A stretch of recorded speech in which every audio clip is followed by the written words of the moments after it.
It began with something small, something that most people might not even notice if they were in a hurry, but to her, it was everything. Her backpack tore open on the cracked sidewalk, spilling notebooks, bent papers, and a battered library book into the gutter. It wasn't just fabric giving wet. Was her last bit of pride unraveling right there on the street. The sound wasn't loud, no sharp rip, no dramatic crash, just a quiet snap of threads followed by the soft plop of her belongings, hitting the concrete. But the moment it happened, I saw her body shudder, as though the world had just pulled a cruel trick on her. That was when I first heard the sobs, muffled at first, then rising with the kind of ache that can't be disguised. I had been walking home from the corner store, simple evening errand, the kind of night when the streetlights blink onto. Early and shadows stretch awkwardly across the pavement. The world around me felt muted, but her sobs cut through the stillness like glass breaking in water. There she was, crouched on the curb, hugging that broken backpack, as if holding it together might somehow hold her life together too. The seams were ripped wide, the zipper dangled loose, and her fingers kept pressing down against the fabric. In vain, as though sheer willpower could stitch it back into something whole. In that moment, she wasn't just a teenager with a broken bag. She was someone whose world had just been made a little heavier. She didn't have the strength to carry it anymore. I bent down and asked softly if she needed help, though. Even as I said the words, I could see the shame flicker across her face. She shook her head quickly, whispering that it didn't matter, that she would just tape it again when she got home. But her voice cracked, and that crack told the truth she couldn't say aloud. That voice carried hunger, exhaustion, embarrassment, and a loneliness too big for someone so young. I couldn't walk away not after hearing that sound, I asked her gently if anyone ever helped her carry all those books. She glanced up, and in her silence I heard the real answer. No one had. That silence was heavier than the textbooks scattered at her feet. And just then, I realized we weren't alone. Across the street stood an older man, silver-haired, wearing a worn jacket that hung loose on his shoulders. He held a cane, tapping it against the pavement with slow, deliberate steps. There was something about the way he stood back straight, despite age, that made me think he had once taught others to stand tall too. He wasn't rushing forward. He was simply watching, his eyes fixed on the girl, as though he were measuring the weight of her sorrow before deciding how to carry some of it himself. People walked around us, glancing briefly before turning their faces back to their phones or conversations. One woman even muttered under her breath, "Kids should take better care of their things," as though carelessness had torn those seams rather than years of struggle and use. But the old man didn't look away. With slow resolve, he crossed the street, his cane tapping in rhythm with each step until he stood right beside us. He bent carefully, his knees protesting, but he still lowered himself so he could meet the girl at her level. His voice, quiet, but certain, carried the kind of authority only decades of teaching could create. "I know what it feels like," he said. "I carried books in my arms once too, when my bag broke. Happened to me in 1962. The girl's red-rimmed eyes widened. She hadn't expected anyone, least of all an old stranger, to connect with her. For a second, her sobbing slowed, replaced by disbelief. Kindness nugget number 1, psychologists have found. That being seen truly acknowledged is often more healing than being fixed. Sometimes listening is the first rescue. He reached out a trembling hand. "May I?" he asked, gesturing to her broken backpack.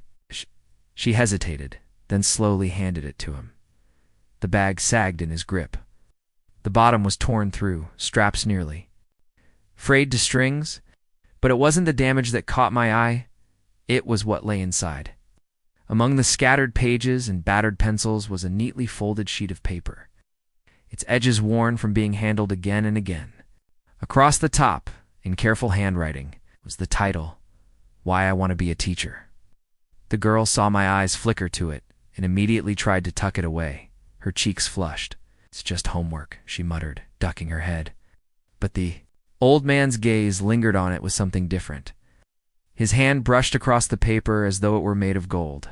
His lips curled into a smile, but it was the kind of smile that carried weight, half pride, half memory. I taught. For 40 years, he said softly, and I promised myself, when I retired, I wouldn't stop teaching. Not really.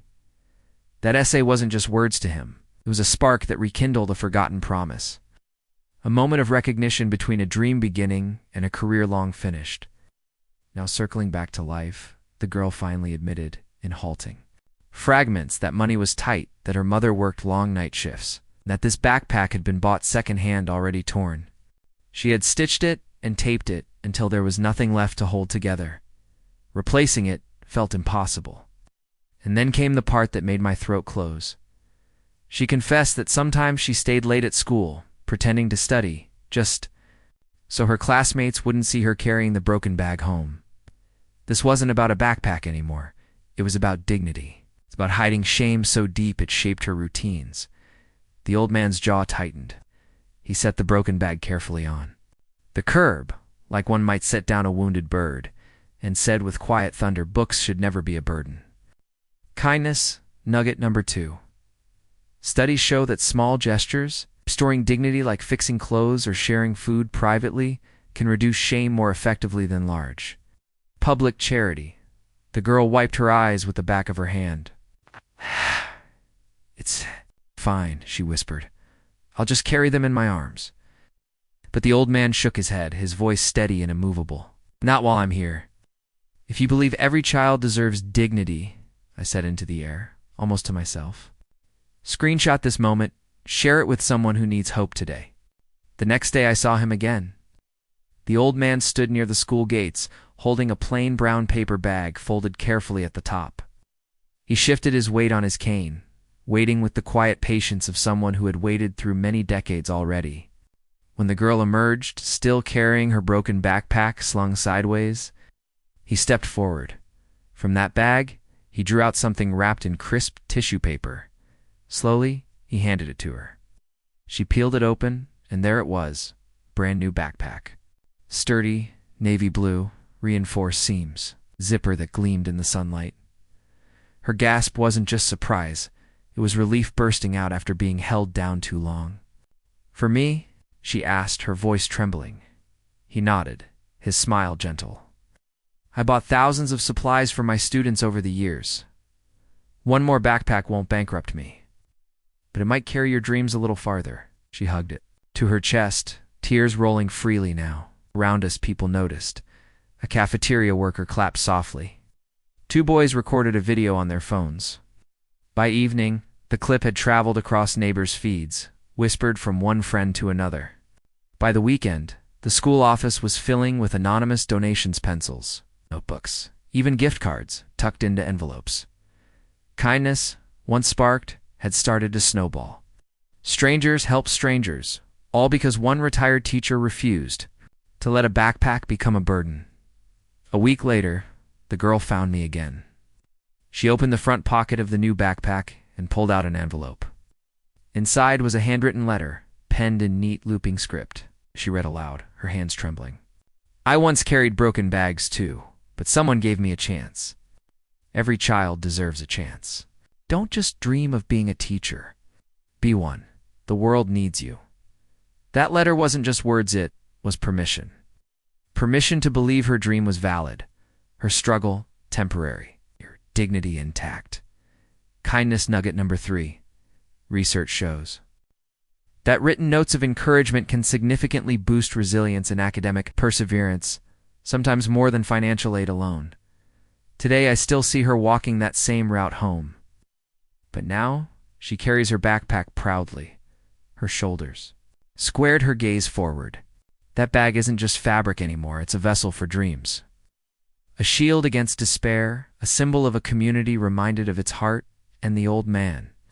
He sits on the same bench most afternoons, cane resting against his leg, nodding in quiet satisfaction, as though to say, I told you so.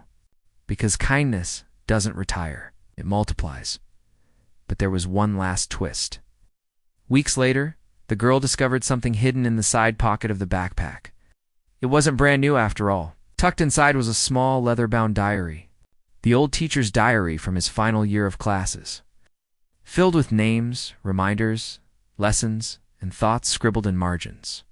And on the very last page, written in careful script, were 3 words that now belonged to her too. Keep passing it on. And that's where I'll leave you. Next week, you'll hear the story of a forgotten child whose song silenced Anne. Entire city reminding us all that sometimes the quietest voices carry the loudest echoes.